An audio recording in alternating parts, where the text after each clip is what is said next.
Pasalampak na binaba ni Dino ang dalang sako ng bigas nang makitang may humintong sasakyan malapit sa kanyang kinaroroonan. Bihirang may mapadaang sasakyan sa kanilang lugar dahil malayo na yun sa kabahayan at kalsada.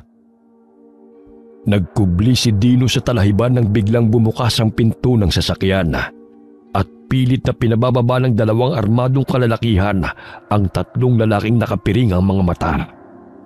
Pinaluhod ng mga biktima at tinutukan ng baril ang kanilang mga ulo. Ganun na lamang ang pagmamakaawa ng mga biktima, ngunit hindi man lamang pinakinggan ang kanilang panaghoy. Ilang beses na kayong binigyan ng palugit ni boss, ngunit ang tigas ng mga bungo nyo. Ayan tuloy, buhay nyo ang kapalit sa inyong mga utang. Ilang sandali pa'y sunod-sunod na puntok ang pinakawalan ng mga armadong kalalakihan. Ang mga balay bumaon sa katawan ng mga biktima, kung kaya't humandusay ang mga ito sa damuhan. May silencer ang mga baril ng mga armado, kaya't walang nakarinig sa kanilang ginawang pagpatay bukod kay Dino. Napatampal si Dino sa kanyang bibig dahil sa hindi makapaniwala sa nasaksihan. Tila naman ang buo niyang katawan dahil sa takot. Sakaling makita siya ng mga armadong lalaki at madamay pa sa krimen. Nakatakip ng itim na maskara ang mga mukha ng mga ito, kaya't hindi niya ito nakilala. Maya-maya'y biglang iniluwa ng kotse ang isang tao. Nadagdagan ang pangangatog ng katawan ni Dino nang biglang tumambad sa kanyang mga balintataw ang kakaibang itsura nito. Mabalasik ang mukha. Ang balat nito'y kulubot at lumalaylay. Nakausli rin ang matatalim nitong ngipin na siyang nakadagdag sa nakakatakot nitong anyo. Dali-dali nitong tinungo ang kinaroroonan ng mga bangkay at walang pagdadalawang isip na winakwak ang tiyan ng mga ito at nilantakan ng mga laman loob. Kailangan ko na makalis dito bago pa ako makita ng mga lalaki at ng aswang na yan. Dahan-dahang lumakad si Dino palayo mula sa kanyang pinagkukublihan. Ngunit nandilat ang kanyang mga mata nang lumikha ng ingay ang malilit na sanga na kanyang naapakan. Lumakas ang kabog ng kanyang dibdib nang marinig ang tinig ng lalaki. May tao! Hanapin nyo! Dali! Pigil hiningang patuloy na tinatanaw ni Dino ang mga armadong kalalakihan at ang aswang na abalang kumakain ng laman loob. Tumakbo siya ng mabilis nang makita niyang papalapit sa kanyang kinaroroonan ang armadong lalaki. Iniwan niya ang sako ng bigas na pinabili sa kanya ng tiyahin at inunang iligtas ang sarili. Patay ako nito kay tiya. Ngunit kapag naabutan naman ako ng mga lalaki at ng aswang na yun, siguradong paglalamayan din ako bukas. Naririnig ni Dino ang sunod-sunod na pinakawalang putok ng mga salarin. Ang ibang mga balay bumabaon pa sa mga kahoy. Madalas na tinatapunan ng mga bangkay ng mga sinalvage ang lugar na yon sapagkat wala masyadong dumadaan at malayo ang mga kabahayan. Madalas ay may natatagpo ang chinap-chap na bangkay na nakasilid sa sako roon. Lumabas ka na! Huwag kang matakot! Mga kaibigan mo kami! Pilit na sinisiksik ni Dino ang sarili sa likod ng puno upang hindi makita ng taong naghahanap sa kanya. Subalit laking gulat niya nang biglang natamaan ng bala ang kanyang braso. Dahilan na napasigaw siya sa sakit. Tumakbo siyang muli habang sapu-sapu ang sugatang braso. Sino ang mga taong yun? Bakit sila pumapatay? Diyos ko po, tulungan niyo po ako. Ayoko pang mamatay. Umahangos na nagpatuloy sa pagtakbo si Dino sa loob ng gubat nang biglang may maninaw na liwanag na nagmumula sa flashlight. Tumakbo siyang muli upang humingi ng tulong sa mga taong yun. Manong, tulungan niyo po ako. May mga taong humahabol po sa akin. May aswang po silang kasama. Namilog ang mga mata ni Dino nang biglang umisi ang dalawang lalaki sa kanyang harapan. lumabas ang matatalim na mga ngipin ng mga ito na ikinatakot ng binata.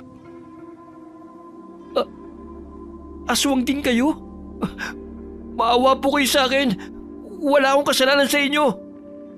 Noon wala. Ngunit ngayon, meron na. Dahil sa pagiging tsismoso mo. Hindi ko sila sadya na makita mangyayari. Maawa na kayo sa akin. Pangako wala po akong pagsasabihan. Anong kakala mo sa amin, ututo? Malas mo lang, bata. Kaya pagpasensya mo, na dito na lamang nagtatapos ang iyong buhay. Itinutok ng lalaki ang baril sa ulo ni Dino. Napapikit ang binata at hinintay na lamang ang nalalapit niyang kamatayan. Ngunit biglang bumagsak ang lalaki sa damuhan at tumatalsik pa ang dugo, dulot ng mga matindi nitong sugat sa leeg. Bumangon ka na riyan, bago pa tayo maabutan ng kanyang mga kasamahan. Iminulat ng binata ang kanyang mga mata at tumambad sa kanyang paningin ang dalagitang may bitbit ng mahabang patalim at sibat. Maraming salamat sa tulong mo. Ano ba ang pangalan mo? Mamaya ka nang magtanong. Sumunod ka na lang sa akin. Umaaligid lang sa paligid ng mga kasamahan ng hayop na yan. Alam mo ba kung sino sila? At bakit sila pumapas lang? Sa pagkakaalam ko, mga aswang sila. Wari ko'y miyembro din sila ng kulto. Itanong na lang natin mamaya kay Kapuring. Manatili ka na muna sa aming lugar. Batid kong pinaghahanap ka na ng mga taong yun. Lalo na napaslang ko ang dalawa sa mga kasamahan nila. Aakalain nila na ikaw may kagagawan nun. Tsak na maghuhurmintado na naman si Tia. Dahil hindi ako makakauwi ng bahay, dala yung pinakuha niyang bigas. Pag binalas ka nga naman, napadaan lang eh. Madadamay pa sa kasama ng mga tao at aswang. Huwag kang mag-alala, Manong. Hindi naman masasayang ang bigas mo. Kinuha na ni Buyong. Palinga-linga si Dino sa paligid sa takot na sundan ng mga armadong kalalakihan at aswang. Hinihingal na siya sa paglalakbay sa kabundukan. Ngunit ang dalagitang kanyang kasama ay tila hindi nakararamdam ng pagod. Malayo pa ba tayo, Neng? Sumasakit na ang pa ako sa kalalakad eh. Malapit na lamang po. Mga 30 minutos na lamang bago tayo makarating sa tribo. Naku, malapit na ba yun? Halos lumawit na ang dila ko sa kalalakad eh. Hindi pa tayo nakakarating sa ating patutunguhan. Kung gusto mo, bumalik ka sa pinanggalingan mo para hindi ka mapagod. Iyon nga lang, baka lapain ka naman ng mga aswang. Maya-maya nakasulubong nila si Buyong bitbit ang sako ng bigas. Wala nang nagawa ang binata kundi ang sumama na lamang sa magkapatid. Kabilang si Isay sa tribo ng Teduray na naninirahan sa Timog Kanlurang Mindanao. Kabilang sila sa pangkat na tinatawag na Eteurotor na naninirahan sa bundok. Ang Eteudogot ay tawag sa mga Teduray na nakatira malapit sa dagat. Eteutera ang nakatira malapit sa ilog Tirana. At Eteu-Ufi sa mga Teduray naman na nakatira sa iba't ibang lugar ng Upi. Ang mga Teduray ay nahahati sa Muslim at Kristiyano. Ang mga naninirahan naman sa bundok ay nanatili sa tradisyonal na pamamaraan. Ang kanilang kabuhayan ay pagsasaka, pangangalap ng produktong kagubatan, pangangaso, paghahabi ng basket at sikat sa kanilang likhang sining. Gayunpaman, ang kanilang tribo ay nakikipag-agawan sa lupain ng bawat pangkat. Malapit na po tayo, Manong. Ayun na pong bahay namin. Batid kong labis ang iyong pagod, kaya't makakapagpahinga ka na. Kailangan din gamutin ang iyong sugat. Ako nga pala si Dino. Ikaw, anong pangalan mo? Ako si Isay. Iyan naman ang kapatid kong si Buyong. Paano mo napatay ang mga aswang na lalaking yun? Paano mo sila nakayanan? Dahil dito sa mga sandata, sanay na po kami makipaglaban. Sa katulad naming mga katutubo, laki kami sa kabundukan. Kaya sanay kami makasagupan ng iba't ibang klase ng hayop, maging ng mga aswang. Salamat uli sa pagsigip niyo sa aking buhay. Kung hindi kayo dumating, tiyak na naubos na ako ng mga aswang na yun. Naunang pumasok ng kubo si Buyong bitbit ang sako ng bigas. Agad niya yung inilapag sa sahig na pinagtaka ng kanyang ama. Sumunod sina Isay at ang binatang si Dino na sapu ang sugatang braso nito. Sumama ka sa akin, Manong. Pupunta tayo kay Kapuring upang magamot niya yung sugat mo at matanggal ang bala na bumaon dyan. Tumango ang binata at sumunod sa dalagita. Ilang sandali pa'y hinawi ni Isay ang kurtina na tumatakip sa isang silid. Kapuring, may kasama po akong nangangailangan ng tulong niyo. Napaawang ng bibig si Dino nang humarap ang babaeng tinatawag na Kapuring. Ang buong akala niya ay isang matandang babae, ang manggagamot na bukang bibig ng dalagita. Ngunit napamangha ang binata sa angking kagandahan nitong taglay. Kayumanggi ang balat nito. May mahabang buhok at kaakit-akit ang angking ganda. Magandang gabi sa iyo, magandang binibini. Ako po pala si Dino. Siniko siya ni Isaya dahil sa napatulala na ito habang nakatitig sa manggagamot. Maya-maya'y nanumbalik ang kanyang diwa at lumapit kay Kapuring na patuloy na humahanga sa kagandahan nito. Hindi mo naman sinabi na ganito pala kaganda si Kapuring. Sus, ipagamot mo na nga yung braso mo. Baka ma-infection pa yan at ikamatay mo pa. Ayos lang mamatay sa piling ng isang magandang dilag. Bahala ka na nga riyan. Magsasaing pa kami ni Buyong. Salamat din pala sa bigas, Manong. Sa wakas, makakakain din kami ulit ng kanin. Uy, dadali ko pa yun sa bahay ni Tia. Wag na. Amin na lamang to. Kabayaran sa pagsagip namin sa iyong buhay. Umiling-iling na lamang ang binata sa tugon ng dalagita. Maya-maya'y sinenyasan siya ni Kapuring na umupo sa tabi nito. Mabilis ang tibok ng kanyang puso. Hindi niya may pagkakaila na nagkagusto siya sa isang babae sa unang pagkakataon. Tahimik lamang si Kapuring habang nililinis ang kanyang sugat. Napatitig ang dalagang manggagamot sa kanya na siyang sanhi ng pamumula ng kanyang pisngi. Tahimik na tinatapalan ng dahon ni Kapuring ang kanyang sugat. Ilang sandali pa ay kumuha ito ng maliit na metal na pang-ipit at marahang dinukot ang balang bumaon sa kanyang braso. Tiisin mo na lamang ang sakit hanggang matanggal ko ang bumaong bala. Pigil hiningang tiniis ni Dino ang kirot. Kinagat niya ang kwelo ng kanyang damit dahil sa sakit na kanyang nararamdaman. Ilang sandali pa ay narinig niya ang tunog ng balang inilagay sa stainless na palanggana. Huminga siya ng malalim at napatingin sa kanyang sugat. Ayan, natanggal ko na, Ginoo. Tinapalan ng dinikdik na halamang gamot upang maghilom ang sugat. Nalalangha pa ng binatang hininga ng dalaga dahil nagkalapit ang kanilang mga mukha. Malakas na napasigaw si Dino ng diina ng manggagamot ang nilalapat niyang halamang gamot sa binata. Aray!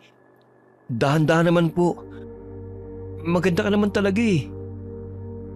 O siya, maaari ka nang lumabas ng silid. Tapos ko nang gamutin ang sugat mo. Sige, salamat. Gusto mo bang samahan ako sa labas upang makapag-usap tayo? Marami pa akong gagawin. Lumabas ka na. Wala akong panahon makipag-usap lalo na sa walang kwentang bagay. Sige, salamat uli, Kapuring. Lumabas ng silid si Dino. Ngunit bagya siyang napahinto sa labas ng silid at hinawi ang kurtinang nakatakip doon. Sinilip niya kung ano ang ginagawa nito at naaninaw niya na nagdarasal ang dalaga habang nakaharap sa altar. Bahagyang napahinto si Kapuring sa kanyang pananambitan at napalingon sa binata. Ang sabi ko makakalabas ka na. Bakit nariyan ka pa? Naaabala mo lang ang aking pagdarasal. Sabi ko nga aalis na ako eh. Sige, paalam sa'yo magandang binibini. Kapuring ang itawag mo sa akin. Hindi yung kung ano-ano. Tumango ang binata at sinunod ang kagustuhan ng dalagang manggagamot. Napapangiti si Isay habang nakatingin sa kinaroroonan ng binata. Luto na ang sinaing. Kumain ka na muna rito. Batid kong nagugutom ka na rin. Hayaan mo na si Kapuring sa kanyang pagdarasal. Wari ko, may gusto ka kay Kapuring. Para malaman mo hindi ka nag-iisa. Kaso nga lang, walang sino man ang nakabihag ng puso ni Kapuring. Bakit hindi mo sinabi sa akin na dalaga pala si Kapuring? Akala ko matanda na kagaya ng mga nakasanayan kong manggagamot. Nasurpresa ka, no? Nakatatanda naming kapatid si Kapuring. Siya ang nagmana na kakayang taglay ni Apo Diway na aming lola. Kaya siya ang pinakamalakas at maalam na manggagamot dito sa aming tribo. Ngayon lamang ako nakatagpo ng manggagamot na kasing ganda niya. Kumain ka na. Gutom lang po yan. Huwag mo nang pangarapin na magugustuhan ka ni Kapuring. Ilang araw na natili si Dino sa tribo na pinamumunuan ni Kapuring. Napag-alaman niya sa magkakapatid na ang aswang at ang mga kalalakiang gustong pumatay sa kanya ay ang mga tinatawag na mangalok na aswang. Madalas ang uri nito ay kumakain ng mga bangkay sa mga sementeryo. Bagamat ang kanilang nakasagupa ay ang mga mangalok na aswang na nanggaling sa grupo ng kulto. Isa sa katutubo na madalas na napapagawi sa bayan ang nagsabi, nakasapi ng mga ngalok na aswang ang siyang namumuno sa nalaman itong pasugalan. Nagpapahiram umano mga ito ng malaking halaga ng salapi sa mga taong lulong sa bisyo. Kung hindi makakabayad sa kanilang itinakdang araw, ay buhay umano ng mga ito ang kapalit. Marami na sa mga teduray ang namumuhay sa modernong paraan.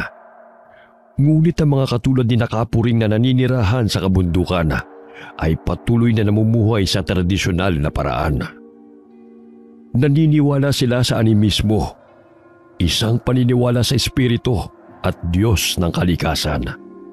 Ito ay isang paniniwala na nagsasabing merong pwersang hindi materyal na nagpapakilos sa kapaligiran. Sinasabi rin dito na may kanya-kanya o may angking kaluluwa ang mga bagay. Bukod dito, isa itong paniniwala sa kapangyarihan at lakas ng kaluluwa. Sa araw ng Biyernes at Martes ay malakas ang kapangyarihan ng manggagamot. Isinasagawa niya ang pagdarasal sa tahimik na lugar, kung saan siya humihingi ng proteksyon at gabay sa mga espiritu ng kalikasan. Napamangha si Dino nang makitang iba't ibang sandata na pagmamayari ng mga kaibigang katutubo. Tulad na lamang sa palaging daladala ni Isay na nakasukbis sa tagiliran nito. Ang sandatang Chris na maihahalin tulad sa isang samurai na pasigsag ang talas at matalim din ang bandang dulo nito. Matalim na bolo naman ang palaging dala ni Buyong. Grabe naman. Ang bata niyo pa ngunit palagi na kayong may bitbit na patalim. Ginagamit namin to laban sa mababangis na mga hayop sa gubat, pangkuha ng pagkain, at higit sa lahat, iligtas ang sarili mula sa kapahamakan at mga kaaway. Nakikita mo ba ang malaking peklat sa mukha ko? Kagagawa niya ng aswang na aming nakasagupan ni Ama habang kami ay papauwi galing bayan. Kawangis ng aswang na humabol sa'yo. Dahil sa sibat at bolo na dala ko, nasugatan ko rin siya. Kaya't hindi niya ako napatay. Likas sa aming mga katutubo na may dalang sandata sa tuwing naglalakbay. Kaya naman pala. Nakakatakot naman kasi dito sa gubat eh. Kahit saan ka lumingon, parang bigla na lamang may susulpot na kalaban. Payapa ba sa lugar niyo, Manong? Hindi rin. Umaga pa lamang maririnig mo ng talak ng tiyak ko. Kaya mas gugustuhin ko manatili na muna rito. Kahit papano nakakatulog ako na maayos. Inampun si Dino ng kanyang tiyahin nung siya'y 6 na taong gulang pa lamang. Sapagkat hindi na sila kayang buhay ng kanilang mga magulang dahil sa kahirapan ng buhay. 9 silang magkakapatid at pang-5 siya. Sakitin si Dino kaya't kinuha siya ng tiyahin upang maipagamot. Nang gumaling ay pinag-aral siya nito. Ngunit ang kapalit naman ay ang pagsisilbi niya na wari isang katulong kontratuhin, hindi isang kapamilya. Naaninaw ng binata na maagang nagising si Isay at naghahanda ng mga halamang gamot sa basket. Saan ka pupunta?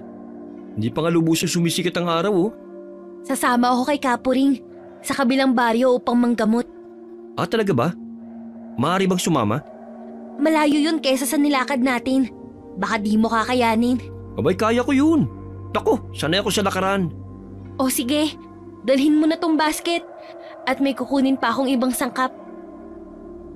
Ilang araw nang namamalagi si Dino sa tribo. Ngunit hindi pa rin niya nakakausap ng masinsinan si Kapuring. Batid niyang tinamaan siya sa dalaga, ngunit hindi niya kayang ipagtapat ang kanyang damdamin. Napatulala siya nang mapansin na lumabas ng dampa si Kapuring. Sa dinami-dami ng mga kababaihang kanyang nakilala, ay sa katutubong dalaga pa siya umibig. Manong, tila lumuha na yung mga mata mo sa katititig kay Kapuring. Abay ko nakatutunaw lamang ang titig. Tiyak natunaw na yung kapatid ko. Ah, ano bang dadali natin, Buyong? Hindi ko lamang lubos maiisip na ganyan kaganda ang manggagamot ninyo dito sa bundok. Umiibig ka na ba kay Kapuring? Ilang araw ka pa lamang dito sa aming tribo ah. Ha? Humahanga lamang ako sa kanya. At saka, wala namang masama ron ah. Nagsimulang maglakbay sina Kapuring at ang dalawang kapatid kasama ang binatang si Dino. Sanay ang mga ito sa lakaran ng nakayapak na hindi man lamang nakaramdam ng hapdi sa kanilang mga talampakan. Napapangiti si Kapuring dahil batid niyang nanibago ang binata sa paglalakbay sa masikot na kabundukan. Nakasuot ito ng tsinelas, ngunit siya pa itong nahihirapan. Ayos ka lang ba, Ginoo? Tila napapagod ka na. Sige, magpahinga na muna tayo at kumain na rin. Ayos lang naman ako, magandang binibini. Nanibago lang ako sa lugar na ating nilalakbay. Matarik at masikot ang daan eh. Tila nahirapan ka na sa suot mong tsinelas. Hubarin mo kaya yan sa gayon ay makalakad ka ng maayos. Hayaan mo siya, Isay, kung saan siya komportable. Itutulad mo pa siya sa atin na puro kalyo na itong ating mga talampakan. Ah, susubukan ko. Pasensya na kayo ha. Sanay lamang ako sa mga gawaing bahay, sa babuyan at saka pagsasaka. Ngunit hindi sa malayong paglalakbay katulad nito. Batid ni Dino na malayo na ang lugar na kanyang pinaroroonan mula sa baryo na kanilang tinitirhan. Dahil sa kanyang pagtaka sa mga armadong kalalakihan, ay napadpad siya sa kabundukan. Bagamat ang pangyayaring yun ay nagdulot sa kanya ng positibong pananaw. Dahil napalayo siya sa mga taong sanhi ng kanyang paghihirap. Mahirap man ang pamumuhay sa kabundukan, ngunit nagkaroon siya ng kapanatagan at kaginhawaan dahil sa taus-pusong pagtanggap sa kanya ng mga katutubo. Wala siyang naririnig na bulyaw sa tuwing gigising siya sa umaga, sakaling hindi nagagawa kaagad ang ipinag-uutos sa kanya. Bagamat mapanganib man ang kabundukan, dahil sa mababangis na hayop at aswang na maaaring makasagupa, mas pinili niyang manatili roon kasama mga estrangherong ginagalang ang kanyang pagkatao. Malapit na tayo, Manong. Nakikita mo ba ang mga kubong yun? Doon tayo paroroon. Kaunting tiis na lamang po. Huwag kang mag-alala. Kaya ko pa naman maglakad eh. Hindi pa naman ako nalulumpo. Natawa si Dino sa kanyang sinabi. Hindi niya lubos maisip na mahigit 2 oras yung nilalakbay na magkakapatid upang makapanggamot lamang sa mga kapwa katutubo. 2 beses sa isang linggo. Maraming kabataan ang sumalubong sa kanila. Napansin niya ang isang dalagita. Sa hinuha niya ay nasa 14 hanggang 16 na taong gulang pa lamang ito. May bitbit na 2 taong gulang na bata at nagdadalang tao. Ang babata pa nilang nakapag-asawa? Kung nag-iibigan naman at nagkasunduan ng 2 partido, wala namang pong problema. Sana ganun lamang kadali ang buhay. Ngunit kinakailangan pa nilang makapag-aral. Sa mga katulad po namin na malayo sa paaralan, tumatanda na lamang po na hindi nakapag-aral. Hindi naman imposibleng mangarap at makapag-aral eh. Sana ganun nga lamang po kadali, Manong. Gusto ko rin pong pumasok sa eskwela. Kaso nga lang ang layo ng paaralan. Natigil ang kanilang pag-uusap nang sinalubong sila ng matandang babae. Humihikbi ito habang humihingi ng tulong na gamutin ang kanyang anak. Lumulobo ang tiyan nito at wari niya pinaglaruan ng masamang engkanto. Tumana po kayo. Nandito kami upang gamutin ang iyong anak. Oh, Buyong, halina kayo. Tama na yung kulitan niyo sa mga bata. Naaliw ang mga katutubong mga bata kay Dino, kaya't nagpakarga ito sa kanya. Maging sa kanyang likod ay nakasabit dahil nanibago sa kanilang bisita.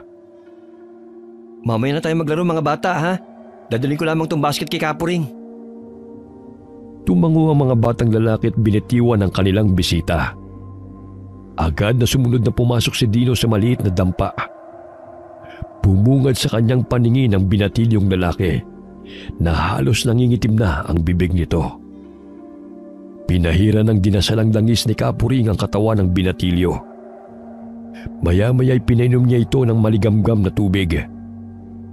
Pinirapiraso niya ang luyang dilaw at inilapat sa noo ng binatilyo at marahan niyong inihipan. Ilang sandali dinikdik niya ang luyang dilaw at inilapat sa tiyan ng binatilyo at bumulong ng orasyon. Maya-maya'y sumuka ng itim na likido ang binata na may kasamang maliliit na mga insekto. Pinahiran muli ni Kapuring ng langis ang tiyan ng binatilyo na may katas ng dinikdik na luyang dilaw. Paulit-ulit na sumuka ang binatilyo hanggang sa mailabas niya ang lahat ng itim na likido mula sa kanyang tiyan. Pinainom siya muli ni Kapuring ng maligamgam na tubig na pinaglagaan ng luyang dilaw. Unti-unting umaliwalas ang itsura ng katutubong binata. Pinaglaruan siya ng engkantong kanya nagambala sa gubat. Ipahid niyo itong langis sa kanyang katawan na aking binasbasan bago sumapit ang dilim sa loob ng 3 araw. Sa gayon ay tuluyan na siyang gumaling. Laking pasasalamat ang mga katutubo sa tulong ni Kapuring. Marami ring nagpahilot sa kanya, lalo na ang mga bata, maging ang mga buntis ay kanyang sinuri. Hindi kaagad nakabalik ng kabilang bundok ang manggagamot at ang mga kasamahan nito. Dahil humihilab ang tiyan ng katutubong si Lori. Anumang oras ay iluluwalan nito ang panganay nilang anak. Masayang naghahapunan ng mga katutubo kasama si Dino. Napatigil sila sa pagkain ng tinawag sila ni Erion dahil manganganak na ang asawa nito. Dali-daling pumunta si Kapuring at Isay sa bahay ng mag-asawa. Nadatnan nilang nakahiga si Lori habang sapo ang tiyan. Pumutok na rin ang kanyang panubigan kaya't lalabas na ang sanggol. Tinulungan ni Isay ang kapatid sa pagpapanak sa katutubong teduray. Tanging lampara nagsisilbi nilang liwanag sa madilim na gabi. Bahagyang napatigil si Kapuring sa kanyang ginagawa. Magbantay kayo sapagkat may negatibong puwersa akong nararamdaman na umaaligid sa paligid. Batid ko ngang sanggol ang pakay nito. Halika, Manong. Magbantay tayo ron. Maging ako'y nakaramdam ng mga yabag sa paligid. Nagbantay sa labas ng bahay sina Dino at Buyong. Habang si Erion ay hindi mapakaling pabalik-balik sa paglalakad dahil sa pag-aalala sa kanyang asawa at magiging anak. Napahinto ito sa paglalakad nang masipat ng kanyang paningin na may 2 taong nagkukubli sa mga talahib. Sumenyas ito kina Buyong at Dino, kaya tumingin ang dalawa sa itinuturo nito. Naaninaw ni Buyong na nakaupo ang 2 tao habang nagkukubli sa mga talahib. Dahan-dahan nilang tinungo ang kinaroroonan ng mga ito. Naminog ang mga mata ni Buyong nang makumpirmang mga aswang yun. Dahil habang lumalapit siya sa mga ito, ay tumitindi ang mabahong amoy na maihahalin tulad sa dumi ng manok. Sumenya si Buyong sa 2 kasama upang hulihin nila ang mga ito. Ngunit laking gulat niya nang bigla na lamang lumabas mula sa talahibang isang mangalok na aswang at mabangis siya nitong hinablot. Napasigaw si Buyong kaya tumakbo patungo sa kanyang kinaroroonan ng dalawang kasama. Hindi makapaniwala si Dino nang tumambad muli ng malapitan sa kanyang paningin ang mangalok na aswang na kanyang kinatatakutan. Nanumbalik muli ang kanyang takot kaya't naisipan niyang tumakbo. Subalit nang makita niya si Buyong na sinasakal ng mangalok na aswang, ay nanaig ang kanyang kagustuhang tulungan ng kaibigan. Naalala niyang sibat na kanyang hawak, kaya't hinambalos niya yon sa mangalok na aswang. Inambahan niyang tusukin ang aswang. Subalit nang lumingon ito sa kanya ay nagulat siya at bigla siyang natumba. Binitiwan ng mangalok na aswang si Buyong at nabaling ang atensyon nito kay Dino. Lumayo kayo sa akin! Itutusok ko tong sibat hanggang sa bumaon sa kalangala mo. Sige ka! Nanginginig ang kamay habang itinututok ni Dino ang pinatulis na sibat sa aswang. Habol hininga si Buyong dahil sa higpit ng pagkakasakal sa kanya. Napangisip ang mangalok na aswang habang nakatayo sa harapan ng binata. Ibinuka nito ang bunganga at inilabas ang dila. Wari isa yung ahas habang humahaba patungo sa binata. Ngunit biglang namilog ang mga mata ng mangalok na aswang. Unti-unting tumulo ang malapot na dugo mula sa noo nito nang biglang may bumaon na bulod o ang tinatawag na palaso. Bumulagta ito sa damuhan hanggang sa unti-unting binawian ng buhay. Nakatakas ang isang mangalok na aswang. Batid kong asawa at anak ko ang pakay nun. Inalalayan ni Erion na makabangon ng dalawa. Sa ikalawang pagkakataon ay nakaligtas muli si Dino mula sa aswang na sumalakay sa kanila. Matuto ka na makipaglaban, kaibigan. Dito sa kabundukan ay marami kang maiengkwentro. Kaya't pag-aralan mong gamitin ang mga sandata. Muntik na naman ako dun . Salamat sa iyo, Erion. Ang lakas sumakal ng aswang na to. Mabutit na patay mo siya. Malakas na sinipa-sipa ni Buyong ang napatay nilang mangalok na aswang. Batid nilang marami pa ang mga ito na umaaligid lamang sa kabundukan. Bumalik sila sa kubo. Ngunit napansin nila si Isay na nakikipagpambuno sa isang mangalok na aswang sa labas ng kubo. Dali-dali nilang tinungo ang kubo upang tulungan si Isay. Hawak nito ang patalim habang ang isang kamay naman nito ay may hawak na buntot pagi na siyang hinahampas nito sa kalabang aswang. Sige, lumapit ka pa. Hindi ako magdadalawang isip na patayin ka. Akala mo ba'y makukuha mo ang sanggol? Hindi kita pahihintulutan na makalapit sa kanila. Nagpalinga-linga ang mangalok na aswang nang naramdaman na may papalapit na mga tao sa kanyang likuran. Sapo nito ang dumurugong leeg, dulot ng hiwa ng patalim ni Isay.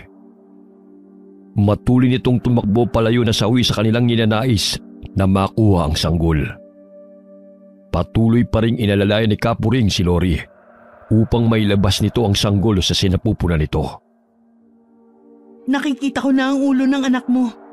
Isang iri pa at may lalabas mo na siya. Ilang sandali pa'y narinig na ang iyak ng sanggol na siyang bumasag sa katahimikan ng gabi. Napangiti si Erion at agad na pumasok ng kubo. Isang lalaking sanggol ang iniluwal ng kanyang asawa. Malusog ang bata, ngunit si Lori ay patuloy na dinudugo. Parami ng parami ang dugong lumalabas sa babae, kaya't nabahala si Kapuring. Isay, maglaga ka ng halamang gamot upang maibsan ang pagdurugo ni Lori. Agad na sinunod ni Isay ang pinag-uutos ng kapatid. Habang si Dino at Buyong ay patuloy na nakabantay sa labas ng kubo, sakaling bumalik muli ang mangalok na aswang. Kumuha ng halamang dawak-dawak si Isay mula sa basket at nilaga niya yon. Ang dahon at bulaklak ng halamang dawak-dawak ay nakatutulong sa pagpapababa ng pagdurugo at sakit ng tiyan. Agad na pinainom ni Isay kay Lori ang tsaang ginawa mula sa halamang gamot. Ilang sandali pa ay unti-unting naging mabuti ang pakiramdam ng ginanga. Naiiyak itong hinawakan ng sanggol. Mabuti na lamang malakas ang loob mo, Lori. Gustong angkinin ng mga aswang ang iyong anak, kaya't nahirapan kang iluwal ito. Binigyan ng dinasalang langis ni Kapuring ang ginanga upang ipahid sa sanggol. Sa gayon ay layuan ito ng masasamang nilalanga. Nakatakas ang isang aswang, ngunit batid kong nasugatan ko siya. Wala talagang kadala-dala ang mga aswang na yun. Marami na silang namamatay, ngunit patuloy pa rin sila ng bibiktima. Kaya't pag-ibayuhin ninyo ang pag-iensayo gamit ang mga sandata. Maging alerto at handa anumang oras, sapagkat hindi natin batid kung kailan sila sasalakay. Nabaling ang tingin nito kay Dino at may iniabot itong patalim sa binata. Yaman din lamang nandito ka sa aming tribo. Inakailangan mo ang binasbasang sandatang to upang iligtas ang iyong sarili, maging ang iyong mga kasamahan mula sa kapahamakan. Magpaturo ka kay Buyong at Isay kung paano gumamit ng mga sandata. Hindi pwedeng lalampa-lampa ka sa kabundukan. Sige po, Kapuring. Mag-iensayo po ako. Lumaki ang binata na hindi marunong lumaban. Kaya't ganoon na lamang siya kung utus-utusan ng kanyang mga pinsana. Madalas ay nababatukan pa siya ng mga ito at nabubulyawan. Ngunit dahil sa patpati ng kanyang katawan, ay hindi na lamang siya nakikipagtalo pa, sapagkat batid niyang kawawa siya kung bubugbugin ang mga ito. Kinabukasan ay nagimbal ang mga katribo nang matagpuan ng walang buhay na mga alok na aswang na napatay ni Erion. Malayo-layo ang mga kabahayan sa kabundukan, kaya't hindi na nakahingi pa ng tulong ang lalaki sa kanila. Hating gabi na rin nung mangyari ang pagsalakay ng mga aswang, kaya't mahimbing na rin natutulog ang mga ito. Agad na inilibing ni Erion ang napatay na mga alok na aswang sa hukay. Marami bang mga aswang dito sa kabundukan? Oo, hindi lang aswang ang kalaban namin. Maging ang mga taong gustong umagaw sa lupaing sinasakahan.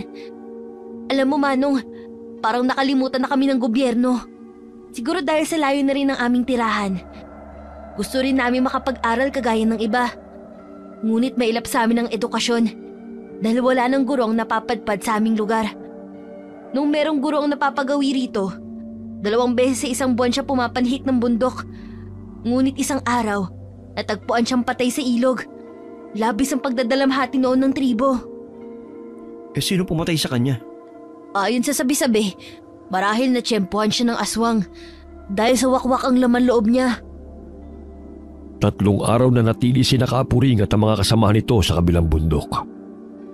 Bago sila bumalik sa kanilang tinitirhan, ay pinagsabihin niya ang mga kapwa katutubo na mag-ingat at maging handa sa mga aswang na kanilang kalaban. Habang naglalakbay, napadaan sila sa sementeryo na nooy may inililibing na katutubo. Lumapit si Kapuring sa kapamilya nito at kinausap. Ayon sa mga magulang ng bata, ay biglaan ang pagkamatay ng kanilang anak. Masigla pa itong nakikipaglaro, ngunit ang sumapit ang dilim ay inapoy ito ng lagnat. Hindi nagtagal ay binawian ito ng buhay. Dinasala ni Kapuring ang puntod ng bata at agad na nagpaalam sa kapamilya ng nasawi. Naging marahas ang mga kampon ng kadiliman. Kaya't humingi kayo ng gabay sa anitong nagbibigay ng proteksyon sa atin. Nagsilabasan na naman ang mga masasamang nilalang. Dahilan ng pagkakasakit ng ating mga katribo. Walang humpay na pagsalakay ng mga aswang na yun sa mga katutubo. Nalalapit na ang kabilugan ng buwan. Kaya't nagsasagawa ang mga ito ng ritual upang mas lalong lumakas ang kanilang kapangyarihan. Kaya siguro sunod-sunod ring patayan ang nababalita sa bayan at natatagpuan sa liblib na daan patungo sa aming baryo. Maging sa bayan ay maraming aswang na nakikihalubilo sa mga tao. Sa gayon ay mapapadali ang kanilang pagdanais na makapambiktima. Ilang araw ang lumipas. Sa tulong ni Isay at Buyong ay paunti-unting natutunang gamitin ni Dino ang mga sandata. nakasasabay na siya sa mga ito sa tuwing may sasalakay sa kanila na mababangis na hayop. Ang binata na ang nakikipaglaban sa mga baboy ramo sa tuwing nangunguha sila ng pagkain sa loob ng gubat. Muntik na akong malapa ng isang to. Mabuti na lang, maliksi ko siyang natusok ng busog. Masarap sanang ihawin to eh. Kaso hindi naman kayo kumakain nito dahil sa paniniwala nyo. Maalam ka na sa paggamit ng busog, Manong ah. Abay magpakitang gilas ka kay Kapuring. Baka mabuksan mo ang natutulog niyang damdamin. Alam mo, may pagkakomedyante ka rin bata ka. Lay na nga kayo upang mailibing na natin to. Para hindi maging sanhi ng sakit. Ang baboy ramo at ibang hayop sa loob ng gubat ay tinatawag na tabo, na ang ibig sabihin ay sagrado. Dahil sa paniniwala nila sa animismo, kaya't bawal itong patayin. Maliban na lamang kung magdudulot ito ng panganib sa kanilang buhay, kaya maaari nila itong pasalangin. Napapikit si Dino nang may maapakan siyang dumi. Batid niyang hindi yun pagmamayari ng hayop, kundi galing sa tao. Putik, pag minamalas ka nga naman oh. Sa dinami-dami ng maaapakan, ang napakabahong bagay pa na ito. Kaya kayo nagkakasakit eh. Dahil kung saan sa lamang kayo dumudumi na nagiging sanhi ng mikrobyo. Tignan mo kasi ang dinadaanan mo. Matapos nilang maghanap ng pagkain, ay agad silang umuwi sa kanilang tinitirhan. Nag-umpisang maghukay si Dino upang gawin niyang palikuran. Nagpatulong siya sa ibang mga katutubong naroon upang matapos nila ng maaga. Inutusan rin niyang kumuha ng dahon ng nyog ang mga ito upang gawing dingding at bubong. Tanghali na nilang natapos ang palikuran. O ayan, simula ngayon, diyan na kayo magpapasabog sa tuwing nakakaramdam kayo ng tawag ng kalikasan. Anong tawag ng kalikasan? Diyan ba kami magdarasal? Hindi, diyan kayo dudumi, pambira ka talaga. Sa gayon, hindi napakalat-kalat yung mga ipot nyo. Makakatulong din yan para hindi kayo magkasakit. Namangha si Kapuring sa ideya ng binata. Kaya't maging ang ibang katutubo ay gumawa rin ng palikuran kagaya ng isinagawa ng binata. Sa paraang yun ay naging madalang ang pagkakasakit ng mga katutubo, lalo na ng mga bata. Maging sa pagsusulat at pagbabasa ay mistulang naging guro nila si Dino. Kaya't napalapit ang loob ng mga katutubo sa kanya.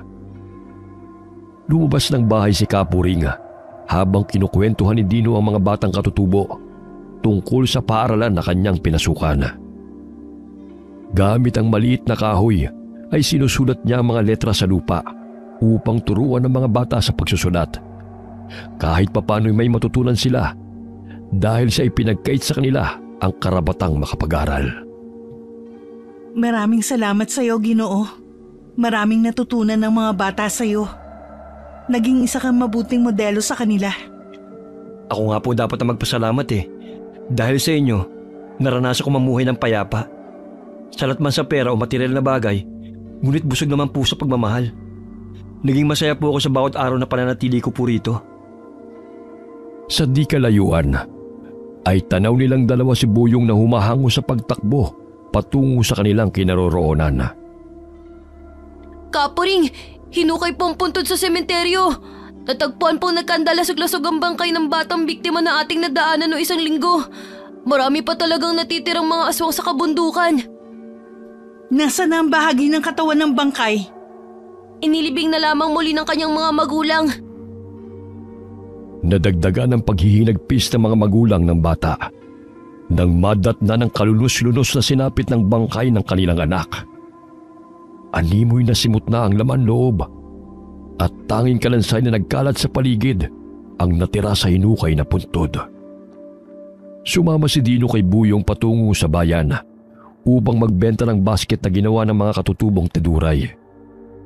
Napahinto sila sa paglalakad nang maninaw na may dalawang ahas na naglalaban sa daan. Manong, huminto ka muna saglit. Nakikita mo bang dalawang ahas na naglalaban? Ayon sa kwento ng nakatatanda, may dalang mutsyang batong isa sa dalawang ahas na yan na inihagis at pagmamayari ng engkantada. Kung sinong magwawagi, siya ang magtatangan ng mutya. Maaari nating makuha rin yun. Nagkubli sila sa puno at minasdan ng dalawang ahas na naglalaban. Ilang sandali na aninaw nila na nakagat ng isang ahas ang kalaban nito sa leeg. Kung kaya't umalis ito at gumapang patungo sa kahoy na malapit sa kanila. Naaninaw nilang kinagat ng natalong ahas ang balat ng puno. Ang tawag sa parang yun sa libro ng mga babaylan o manggagamot ay atramis ng ahas. Kung sa pangkaraniwang tawag lamang ay poot ng ahas. Ang punong kahoy na kinagat ng natalong ahas ay maaaring kunin sapagkat maraming benepisyo ito sa panggagamot. Matapos na kinagat ng natalong ahas ang puno, ay umalis din ito kaagad. Gumapang ito patungo sa damuhan. Pinagmasdang mabuti ni Dino ang nagwaging ahas. Naaninaw ng binata na nasa bunganga nito ang pulang mutyang bato. Gusto niyang kunin yun, ngunit sadyang mapanganib, sapagkat ang ahas na yon ay siyang maghahari sa lahat ng ahas na naroon sa kabundukan. Hari ng mga ahas na siyang tagapagbantay ng mutyang bato. Sana naman ibigay mo sa akin ang mutya. Para sa ganun, makatulong ako sa mga taong nangangailangan. Talamak na ang kasamaan na siyang kumikitilang buhay ng mga inosenteng katutubo at mga taong walang kalaban-laban sa puwersa ng kadiliman. Sana ipagkaloob mo sa akin ang mutya. Animoy narinig ng ahas na may tangan ng mutyang bato ang daing ng binata. Bahagya itong napalingon sa kanyang kinaroroonan. Maging si Dino'y nagulat nang magtama ang kanilang paningin. Gumapang ang ahas papalapit sa binata. Tiimbagang lamang nakatayo si Dino at tinutunghayan ang gagawin ng ahas. Pansamantala itong tumigil sa kanyang harapan at iniluwa ang mutya mula sa bibig nito. Ilang sandali tumango ito kay Dino at iniwan ang mutyang bato sa harapan ng binata. Hinatid ng tingin ni Dino ang ahas na siyang nagbigay sa kanya ng mutya. Pumasok ito sa kasukalan hanggang sa mawala na ito sa kanyang paningin. Agad na dinampot ni Dino ang pulang bato na kusang ibinigay sa kanya ng ahas. Nakita siya ni Buyong. Matapos itong putulin ang kahoy kung saan kumagat ang natalong ahas, ay dinala niya yon at lumapit sa kaibigan. Naku Manong, napakaswerte mo. Dahil ikaw ang napili ng gabay na makapagtangan ng mutyang bato na yan. Alam mo ba na maswerte yan sa negosyo, pangontra sa masasamang nilalang, baram, kulam, kilkig at iba pang dulot ng itim na kapangyarihan. Balutin mo ng itim na tela at babasbasan mo kay Kapuring. Sa gayon, lumakas sa kapangyarihan nitong taglay. Naway matulungan tayo ng mutyang to upang magapi ng masasamang nilalang na siyang nagdudulot ng paghihirap ng mga tao. Agad na inilagay ni Dino ang mutyang bato sa kanyang bulsa at nagpatuloy na silang maglakbay patungong bayan. Bitbit ang mga basket na kanilang ititinda. Pagdating ng bayan ay agad na inilapag ni Buyong ang mga basket sa gilid ng kalsada. Marami-rami din silang dala. Tanghali pa lamang ay kalahati na sa kanilang paninda ang nabibili. Abay, maswerte tayo ngayon ah. Mauubos pa natin to bago sumapit ang dilim. Maya-maya'y may humintong sasakyan sa tapat ng kanilang pwesto. Bumaba ang isang babae at lumakad patungo sa kanila. Mababanag ang pagkamangha sa mukha nito, kaya't binili niya ang natitirang basket na paninda ni Nabuyong. Walang pagsidla ng tuwa ang binatilyo, kaya't tinulungan nila ni Dino ang driver upang dalhin ang mga pinamiling basket ng Ale sa kotse nito. Ayon sa Ale, ay kakailanganin niya yun upang ipamigay sa kanyang mga kaibigan na paglalagyan ng mga produkto nilang mangga. Matibay po ang basket na gawa namin. Maraming salamat po ma'am sa pagpakyaw sa aming paninda. Maging si Dino ay labis ang tuwa nang maubos ng maaga ang kanilang paninda. Ilang sandali ang masayang mukha ay napalitan ng pangamba. Napansin ng binata ang pinsan na lumalakad malapit sa kanilang pwesto. Kaya't kagad siyang tumalikod at tinupi ang sako na kanilang nilalatagan ng mga paninda. Naririnig niyang nag-uusap ang lalaki at ang pinsang si Joshua. Nang hihiram itong muli ng salapi. Hindi na niya natapos na pakinggan ang pag-uusap ng mga kalalakihan sapagkat bumuhos ang ulan. Paglingon niya ay umalis na ang pinsan at ang kausap nitong lalaki. Kaya pala sa tuwing mainit ang ulo ng gunggong na yun ay natatalo sa pustahan. Tapos akin pa ibubunto ng galit. Pailing-iling na tugon ng binata sa sarili. Ilang sandali hinikayat siya ni Buyong upang bumili ng pagkain na dadali nila pabalik ng bundok. Bibili rin tayo ng sabon. Ilang linggo na akong nakatira sa kabundukan. Tanging buhos lamang ng tubig ang ginagawa ko. Makakatulong ang sabon ipanghugas sa mga sugat para makaiwas din sa anumang sakit na makukuha sa mga mikrobyo at bakterya. Bumili rin ng sardinas si Dino. Ilang sandali ay narinig niya ang boses ng tiyahin kaya't agad niyang inakay si Buyong palabas ng palengke. Oh, ba't ka nagmamadali? Ayos na tong sardinas at sabon. Narinig ko kasi yung boses ng demonyita kong tiyahin. Tiyak patay ako pag nakita ako nun. Umuwi ang magkaibigan sa bundok. Nasanay na rin si Dino sa mahabang lakaran. Ngunit sa pagkakataong yun ay hindi siya nakaramdam ng pagod. Tila nakalaklak siya ng 10 tasang kape dahil gising na gising ang kanyang diwa. Pagdating nila ng kubo ay agad niyang ipinakita kay Kapuring ang mutyang bato na ibinigay ng ahas sa kanya. Napakapalad mo sapagkat bihira lamang sa mga taong binibigyan ng ganitong mutya. Gamitin mo to sa kabutihan. Huwag abusuin ng kapangyarihan nitong taglay. Sa gayon ay gabayan ka ng engkantadong gabay. Agad na pinatakan ng langis ni Kapuring ang mutyang bato at binalot ng itim na tela bago ibinigay sa binata. Itago mo to. Huwag mong ipakita at ipahawak kahit kanino upang manatili ang kapangyarihan nitong taglay. Maraming salamat po, Kapuring. Makakaasa po kayong gagamitin ko ang mutyang ito sa kabutihan. Napalingon ang binata nang may pumasok sa silid ni Kapuring. Bit-bit ni Isay ang lata ng sardinas. Manong, bakit wala pong ulong isda sa loob ng lata? Saan yun napunta? Wala naman talagang ulong sardinas Maaari na yung kainin. Ganun ba? Akala ko kasi nagkamali lamang ang naglagay nito dito. Paano kaya nila nailagay sa loob ng latang mga isda? Pinaikot-ikot pa ng dalagita ang lata ng sardinas dahil sa kuryosidad. Unang beses nilang makakain ng isdang nasa lata, kung kaya't gano'n na lamang ang pagkalito at pagkamangha ng mga bata. Lumabas ng silid si Dino at pinaliwanag kina Buyong at Isay na may pabrika na gumagawa ng sardinas at kung bakit nakalagay sa lata ang mga isda. May preservatibo silang inilagay na sangkap upang hindi mapanis kagad ang sardinas. Ngayon lamang ako nakakain nito. Ang sarap pala. At saka napakahiwaga kung paano nakapasok ang mga isda sa lata. Napangiti si Dino dahil sarap na sarap ang mga katutubo sa sardinas. Samantalang yun ang palaging inuulam niya sa bahay ng kanyang tiyahin. Animoy matutubuan na siya ng kaliskis dahil sa araw-araw na ang kinakain ay sardinas. Ngunit sa mga katutubong katulad ni Isay at Buyong na namulat sa simpleng buhay, lahat ng maihahain sa hapag ay kanilang binibigyan ng halaga.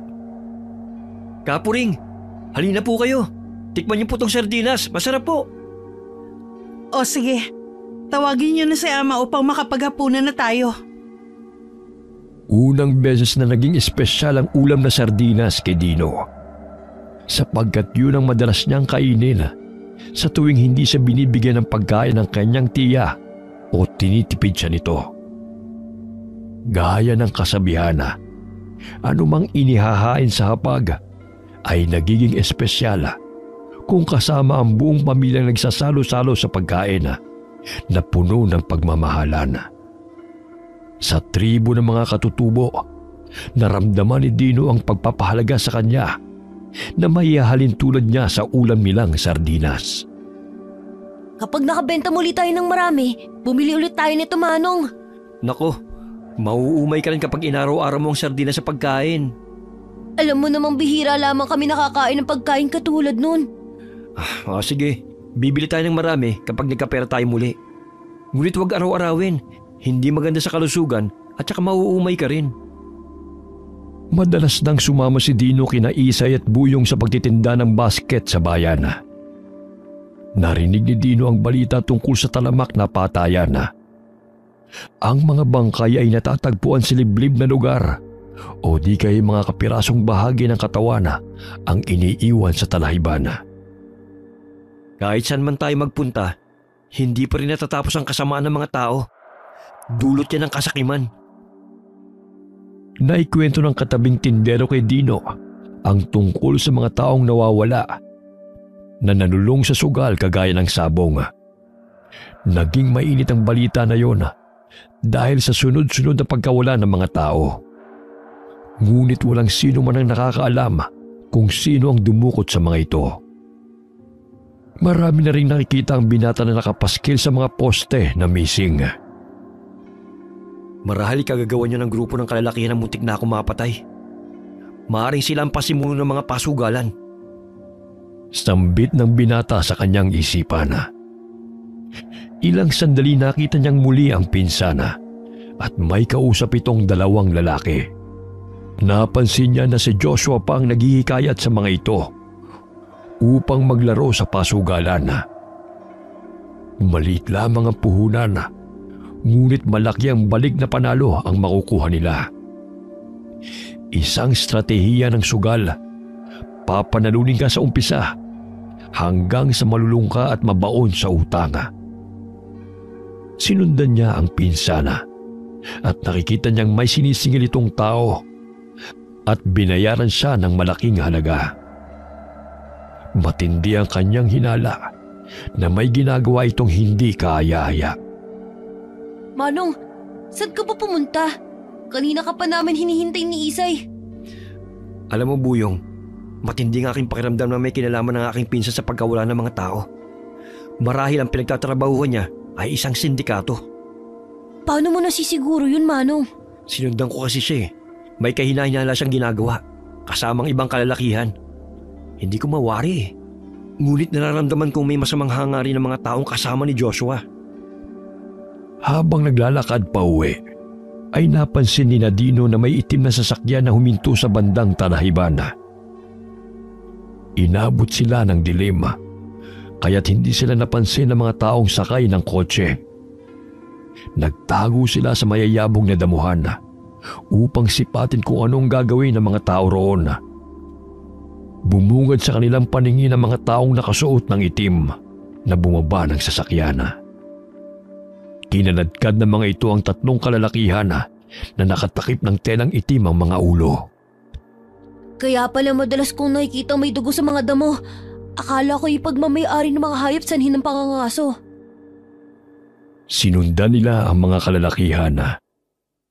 Nagulat sina Buyong at Isay sapagkat may sikretong kuweba roon na tinatabunan ng mga baging at mga talahib. May maliit na lagusan. Sa tinagal-tagal nilang naninirahan doon ay hindi nila ito napuntahan. Naku, may lagusan pala riyan? Ngayon ko lamang nalaman ah. Ako rin eh. Ano kayang gagawin nila riyan? Nagpupumigla sa mga bihag. Ngunit malakas na suntok ang pinakawala ng isang lalaki na tumama sa tiyan ng lalaking kanilang dinukot. Kaya't namilipit ito sa sakit. Kinaladkad nila ang mga ito patungo sa loob ng kuweba. Marahil miyembro sila ng kultong awang na sinasabi ni Ka Abner. Hinaan niyo lang ang boses niyo. May lalaki pang nandun sa loob ng kotse. Baka marinig tayo. Pumasok sa loob ng kuweba ang mga kalalakihan kasama ang kanilang mga bihag. Kaya't dahan-dahang lumapit ang tatlo sa itim na van at marahang binuksan yun ni Dino.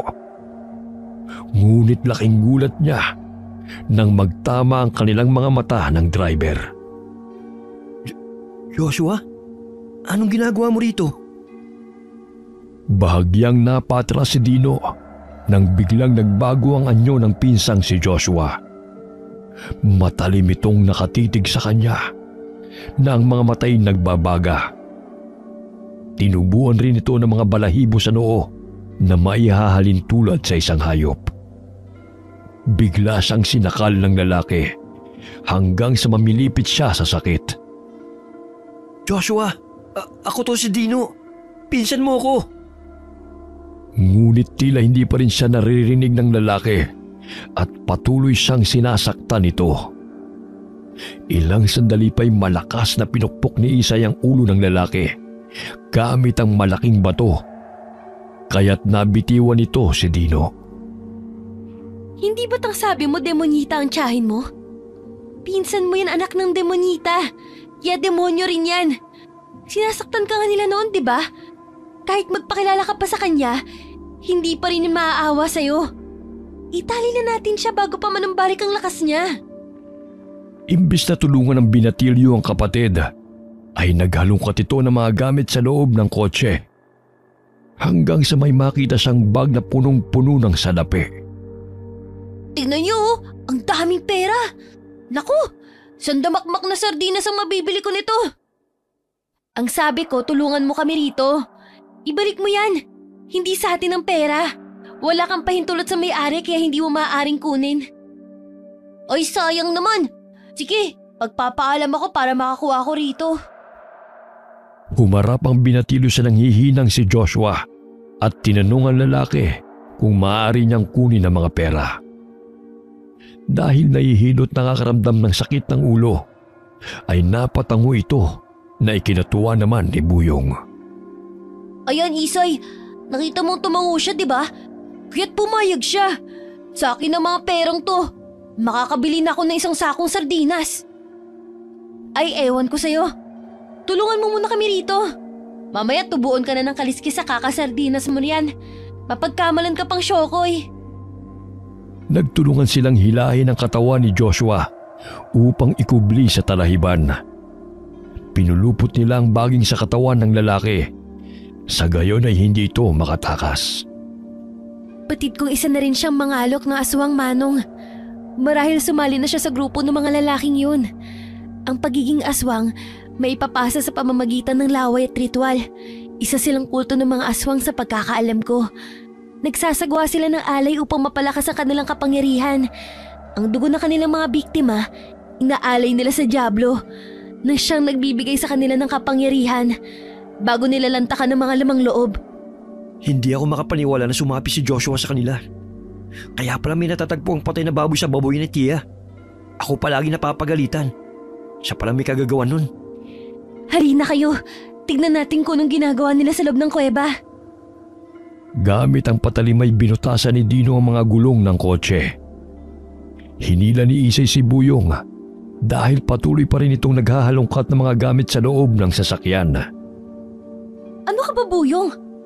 Tigilan mo na nga yan. Hindi pa ba sapat ang perang nakuha mo? Baka marami pa dyan eh. Sayang naman. Pakamot ulong usal ng binatilyo sa kapatid. Ilang sandali pa'y dahan-dahan nilang tinungo ang kuweba. Hindi nila lubos maisip na may sikretong kuweba roon na naging lungga ng mga mangalok na aswang. Minsan lamang sila napapadaan sa lugar na yon. Tanging ang liwanag na nagmumula sa ginawang siga ang nagsisilbing ilaw sa loob ng kuweba. Kabilugan ng buwan, kung kaya't batid nilang malakas ang puwersa ng mga kampo ng kadiliman. Nagsagawa rin ang mga ito ng ritual. Pinahiga nila ang mga bihag sa sahig. Naaanino nilang kumuha ng kutsilyo ang isang lalaki at hiniwa ang leeg ng bihag nito. Hindi magawang makasigaw ng biktima dahil sa busal nito sa bibig at nakatali ang mga kamay at paa. Lumuluhod ang mga kampo ng kadiliman habang nakaharap sa ribultong may sungay at nagbabaga ang mga mata. Umuusal sila ng dasal ng paulit-ulit. Unti-unting nagbago ang mga itsura ng kalalakihan. Biglang kumulubot ang mukha ng mga ito at naging mabalasik. Lumalabas ang matatalim at nakausling mga ngipin. Pinatakan ng mga alok na aswang ng dugo ng biktima ang rebulto. Bago nito sinipsip ang lumalabas na dugo sa hiniwang leeg ng biktima. Tila nasasaid na nito ang dugo ng bihag dahil sa namumutla na ito bago niya binitiwan. Agad itong sumenya sa mga kasamahan na maaari na nilang pagsaluhan ang laman ng biktima. Ang mga tao talaga, madaling malinlang gamit ang salapi. Ang salapi ang siyang kumukontrol sa kanila. Malakas na humalakhak ang lider ng mga mangalok na aswang. Humarap itong muli sa rebulto at umusal ng dasal. Napatampal ng bibig si Buyong nang makita ang ginagawa ng mga aswang sa bangkay. Halos masuka siya habang takam na nilalantakan ng mga ito ang laman ng biktima. Niluray-luray nila ang bahagi ng katawan. Nakita pa nila kung paano basagin ng isang aswang ang bungo ng biktima at sipsipin ang utak nito. Manong, hindi ko na kaya. Umalis na tayo rito. Parang hinahalukay ang sikmura ko. Lalabas na sana siya, ngunit bigla siyang nadulas mula sa kanyang kinatatayuan nang maapakan ng bato. Kaya't lumikha ng ingay ang mga batong nagsilaglagan na kanyang nasandalan. Napahinto sa pagkain ng mga aswang at nabaling ang atensyon ng mga ito sa pinagmulan ng ingay. May mga tao. Hulihin sila at dalhin dito. Nakita sila ng lider ng mga aswang, kaya't inutusan ito ang mga kasamahan. Dahil nagsiksikan sa maliit na lagusan, ay nataranta silang tatlo. Kaya't hirap silang makalabas dahil sa naipit nila ang isa't isa. Aray, ano ba yan? Mauna kang lumabas, Isay. Nariyan na sila, baka maabutan nila tayo. Ikaw tong sumisiksik sa amin eh. Ikaw ang maunang lumabas. Yan kasi ang bitbit mong bagan sa gabal eh. Hinablot ng mga alok na aswang si Buyong, kaya't kinaladkad nito ang binatilyo sa loob ng kuweba. Ngunit maliksi siyang hinila ni Dino, kaya't tanging ang bag na naglalaman ng pera ang nakuha ng aswang. Manong, ang pera ko! Pambili ko pa yun ng sardinas! Mas importante pa ba yan kaysa sa maligtas ang buhay mo? Tayo na! Hayaan mo na ang perang yan! Umihikbing tumakbo palabas ng kuweba si Buyong. Ngunit laking gulat nila nang biglang humarang ang aswang na si Joshua sa kanilang harapan. Akala niyo ba'y makakatakas pa kayo? Isasama namin kayo sa mga taong yun. Tinutukan ng barel ni Joshua sa ulo ang pinsan at ang magkapatid. Kaya't lumakad ang mga ito patras patungo sa loob ng kuweba. Ikaw na bata ka. Mukha kang pera. Ayan, sa'yo na. Ngunit ang kapalit niyan ay ang iyong buhay. Isinaboy ng aswang sa mukha ng binatilyo ang sangkatutak na pera.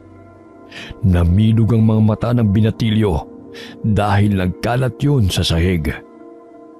Ibibigay mo sa akin tapos papatay mo rin naman ako. Anong silbi pa nun? Nag-iisip ka pa ba? Malakas na sinipa ni Isay ang hawak na baril ng aswang na si Joshua, kung kaya't tumilapon ito. Kinuha niya ang sandatang kris sa tagiliran at iniwasiwas sa harapan ng kalabang aswang. Nagngit-ngit sa galit ang aswang dahil sa ginawa ng dalagita. Inilabas nito ang mahabang dila upang wakwakin ang tiyan ni Isay. Ngunit maliksi itong nakailag at ang kasamang aswang nito ang tinamaan. Malakas siyang hinataw ng dalagita gamit ang patalim, kaya't pumalahaw ito ng matamaan sa kamay. Paulit-ulit siyang inundayan ng saksak ni Isay sa kamay hanggang sa maputol ito. Sige, lumapit ka pa! Para parehas na maputol yung kamay mo! Nailabas muli ng aswang ang kanyang dila Ngunit maliksing nakailag muli si Isay at tumama yun sa bato. Walang pagdadalawang isip na tinabas ng dalagita ang dila nito at itinarak ang patalim sa dibdib ng aswang na si Joshua. Wala pang aswang maaaring manakit sa akin! Hindi ikaw makakatalo sa akin! Paulit-ulit na sinaksak ng dalagita ang patalim sa katawan ng kalabang aswang hanggang sa bumulagta ito sa lupa at binawian ng buhay. Maging si Dino at Buyong ay nakipaglaban sa mga mangalok na aswang gamit ang kanilang bolo. Palipat-lipat na tumatalon-talon si Buyong sa mga bato habang iniilaga ng pagsugod ng aswang sa kanya. Akin na yung pera! Sinasayang mo lang habang kami halos mamatay na sa paghahanap buhay upang makakain. Kunin mo kung kaya mo. Yun ay kung mabubuhay ka pa. Kapalit ng perang ito. Inilalayo ng aswang ang bag sa binatilyo, dahilan ng pagkainis ni Buyong. Sakaling hindi ako makakain muli ng sardinas kapag nawala ang perang yan, pagsisisihan mo! Akin na yan! Tumatawa pa ang aswang habang inilalayo ang bag sa binatilyo. Ikinasa nito ang baril at itinutok kay Buyong. Ngunit bago pa man ito makalabit ang baril, ay binato ni Isay ang kamay nito. Kaya't nabitiwan nito ang baril. Dahil sa inis ay agad na tinusok ni Buyong ang mata ng aswang gamit ang patalim. Ngunit inilabas nito ang mahabang dila at pinulupot sa bewang ng binatilyo. Malakas nitong ibinagsak si Buyong. Mabuti na lamang inaagaw nito ang bag ng pera. Bago pa man siya bumagsak sa batuhan, ay nasalusan ang bag na naglalaman ng salapi. Malaki talagang naitutulong ng pera, maging sa aking kaligtasan. Natutuwang sambit ng binatilyo. Bumangon siyang muli at binalikan ang namimilipit sa sakit na kalabang aswang. Walang awa niyang inundayan ito ng saksak sa katawan at ginilitan ng leeg. Ilang sandali pa'y bumagsak ito sa lupa at nawalan ng buhay. Agad niyang kinuha ang backpack at isinuot. Batid ni Puring na nasa panganib ang buhay ng kanyang mga kapatid, kaya't nagsagawa siya ng ritual at dasal upang gabayan ang mga ito. Sa ilalim ng kabilugan ng buwan, itinataas ni Puring ang dalawa niyang kamay habang nananambitan. Nagpausok din siya ng kamangyan upang maitaboy ang negatibong enerhiya na bumabalot sa kapaligiran. Samantala, hinataw ni Dino ang mahabang dila ng mangalok na aswang na akmang pupulupot sa kanya. Hindi niya maipaliwanag ang liksi at lakas na kanyang nararamdaman habang nakikipaglaban sa mga aswang. Malakas na palahaw ang pinakawalan ng mangalok na aswang nang ibaon ng binata ang patalim sa tiyan nito. Ibahin mo kami!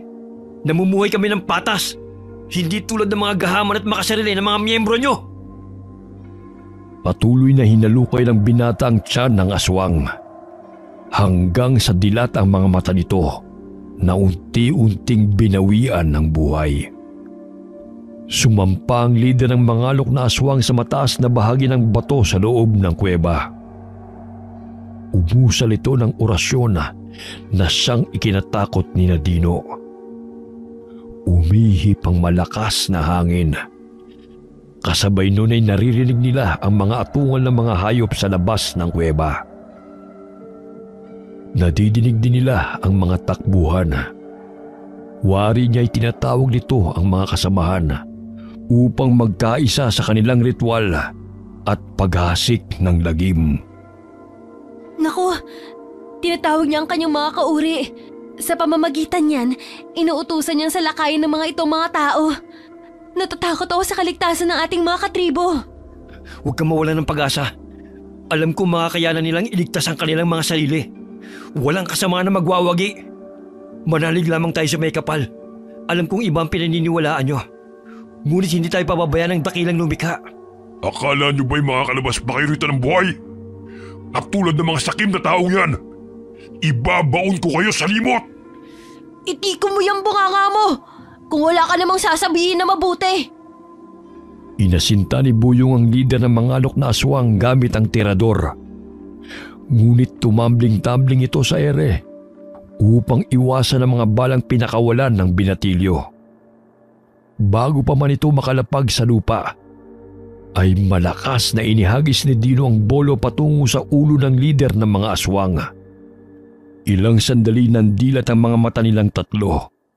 Nang tumama sa bungo ng mga alok na aswang ang patalim, bahagya silang natahimik at nagkatinginan. Nako, ang galing mo talaga, Manong. Bilib na talaga ako sa'yo. Nangingisay na bumagsak sa batuhan ang katawan ng mga alok na aswang. Nilapitan siya ni Dino at hinugot ang patalim na bumaon sa bungo ng kalaban. Dito na lamang nagtatapos ang kasamaan mo! Gamit ang dugo ang patalim, ay pinuto ng binata ang ulo ng mga alok na aswang at inihagis sa nagbabagang apoy. Nagngingit-ngit sa galit ang mga kasamahan ng aswang, kaya't sinugod nila ang magkapatid na Katutubo at si Dino. Pinulupot ng mga ngalok na aswang ang dila nito sa leeg ng binata at kinilapat ito ang matatalim na kuko sa mukha ni Dino. Ngunit laking gulat ng aswang nang bigla siyang tuklawin ng mga ahas hanggang sa mabitiwan niya ang binata. Tinatanggal niya ang mga ahas na kumakagat sa kanya at inihagis. Ngunit bumabalik pa rin ang mga ito upang siya'y kagatin muli. Kahit isang tuklaw ng ahas ay walang natamo si Dino. Ngunit ang kalaban niyang aswang ay pinapak ng mga ahas na nagdulot ng maraming sugat. Mabilis na kumalat ang lason sa katawan nito, sanhi ng kamatayan. Maging sina Isay at Buyong ay hindi sinaktan ng mga ahas. Bagkus tinutulungan pa sila sa pagsugod sa mga kalaban. Tinuklaw ng isang ahas ang mata ng mga alok na aswang na lumalapit kay Isay, kaya't umalingaw-ngaw ang sigaw nito sa loob ng kuweba. Hindi makapaniwala si Dino sa kanyang nasaksihan.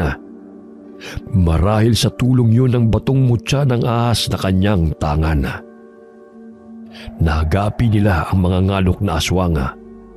Kabilang na roon ang pinsan na si Joshua. Maraming salamat sa inyo mga kaibigan. Kung hindi dahil sa inyo, ginawa na kaming pulutan ng mga aswang na ito. Yumuko ang mga ahas sa harapan ng binata. Wari nagbibigay galang sa kanya. Ilang sandali pa'y nagsipulasan ang mga ito at lumabas ng kuweba. Patay na rin ang mga taong binihag ng mga mangalok na aswang dahil sa balang bumaon sa mga katawan nito. Lumabas ng kuweba sina Dino at ang magkapatid na Katutubo. Dali-dali silang lumakbay patungo sa kanilang tinitirhan. Sa daan ay naririnig nila ang mga kaluskos sa paligid. Naaaninaw nila ang mga ahas na gumagapang na sumasabay sa kanila. Manong, tila ginagabay nila tayo. Batid nilang nasa panganib ang buhay natin. Sana maging ang mga kasamahan nating Katutubo kanilang tinulungan, kagaya ng pagsagip nila sa ating buhay. Malayo pa lamang inakita nilang maraming mga ngalok na aswang na siyang sumusugod sa mga kabahayan ng mga Katutubong Teduray. Maging si Kapuring ay nakikipaglaban sa mga ito. Bago pa man masaktan ng mga alok na aswang si Kapuring, ay maliksing kinagat ng ahas ang bibig ng aswang. Kaya't naudlot ang pagbuka nito ng kanyang bibig. Pumulupot din ang dalawang ahas sa daig nito ng mahigpit hanggang sa malagutan nito ng hininga. Nagulat si Dino nang biglang may lumundag na aswang na nagkukubli sa puno. Nagpagulong-gulong sila sa talahiban. Wala ka ng kawala ngayon. Ipaparanas ko sa iyo kung paano mamatay. Naagaw nito ang bolo ng binata at pangising itinaas nito ang patalim upang hatawin ito sa ulo. Ngunit may kamay na pumigil sa aswang at malakas siyang hinablot upang mailayo sa binata. Itinarak ni Kapuri ang sibat sa leeg ng aswang. Sumisirit pa ang dugo nito. Pilit pa itong hinihila ng mga alok na aswang upang matanggal ang bumaong sandata sa leeg nito. Ngunit bumulagta ito sa talahiban na naliligo sa sariling dugo. Maging ang mga katutubong teduray ay nagtaka dahil hindi sila sinasaktan ng mga ahas, kundi ang mga aswang na sumasalakay sa kanila. Dahil sa taglay na mutyang bato ng ahas na tanga ni Dino, ay iniligtas sila ng mga ahas. Animoy nag-uusap-usap ang mga ito sa pamamagitan ng kanilang mga nagsisilabasang mga dila. Nang mapagtagumpayan na mapatay ang lahat ng mga mangalok na aswang, ay bumalik rin ang mga ahas sa kanilang tirahan. Walang sino man sa katutubo ang kanilang sinaktan. Maging si Kapuring ay nagpasalamat sa mga ahas na tumulong sa kanila. Kinabukasan ay nagimbal ang mga katutubo dahil ang iba sa mga mangangalok na aswang na napaslang ay kanilang nakikilala. Kasapi ng sundalo ang dalawa sa mga ito na nakilala ni Erion. Hindi makapaniwala ang katutubo na ang taong kanyang kaibigang sundalo na bumibisita sa kabundukan ay kauri ng mga mangalok na aswang na siyang naghahasik ng lagim sa kanilang lugar. Ipinagbigay alam nila sa mga otoridad ang pangyayari. Kaya't nadiskubre ng mga ito ang kultong naging pasimuno ng pasugalan na siyang dahilan ng pagkawala ng mga tao. Simula nang mamatay ang mga mangangalok na aswang ay wala nang napapabalitang nawawala sa bayan. Maging ang mga katutubo ay namuhay ng payapa. Si Dino'y napasama sa missing na nakita niyang nakapaskel sa poste.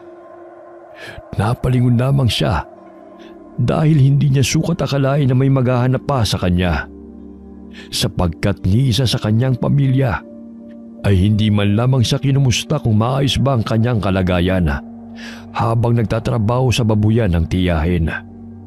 Nagpaparamdam lamang ang kanyang mga kapatid kung manghihingi ng pera. Umuwi siya sa kanilang baryo upang magpakita sa kanyang mga magulang at mga kapatid. Labis ang tuwa ng mga ito nang makita siyang buhay at hindi napasama sa mga taong natagpo ang luray-luray ang katawan sa talahiban. Ngunit napagpasya ni Dino na manatiling manirahan kasama ang mga katutubong teduray, sapagkat doon niya naranasan ang payapa at masayang buhay. Humahango si Buyong habang karga-karga ang isang karton ng sardinas sa kanyang likod. Magpahinga muna tayo. Pagod na ako. Ang bigat din pala nito. Ginusto mo yan, di ba? Kaya kayanin mo. Para makakain ka ng pinapangarap mong sardinas, di ba? Kaya pa ba, Buyong? Meron pa rito. Mauumay ka rin sa pagkain ng sardinas hanggang sabihin mong, "Tama na! Ayoko na!" Nagsimula na silang maglakbay patungong tuktok ng bundok, sapagkat naghihintay na sa kanila ang mga kasamahang katutubo. Sabik na matikmang muli ang dilata na dala ni Buyong. Maging si Erion ay dumayo pa sa kanilang baryo upang ibalita ang nangyari sa kanila. Nakasalubong niya sila Dino kaya't tinulungan na lamang niya si Buyong sa pagbubuhat ng mga dilata gamit ang perang nakuha niya sa mga mangalok na aswang. Sa pagkakataong ito, may mga bagay tayo na ipinagwawalang bahala, ngunit sa iba ay napakahalaga. Matuto tayong magpahalaga kahit sa simpleng bagay. Madalas tayong nagrereklamo, ngunit hindi natin naiisip na may mga tao pa palang higit ang pinagdadaanan kaysa sa atin. Niwala pa nga sa kalahati ng kanilang paghihirap. Naway matuto tayong makontento, magpasalamat kung anong meron tayo, sapagkat ang labis na paghahangad ng salapi o anumang bagay ay nakakasama, lalo na kung nanloloko na tayo ng kapwa. Wakas.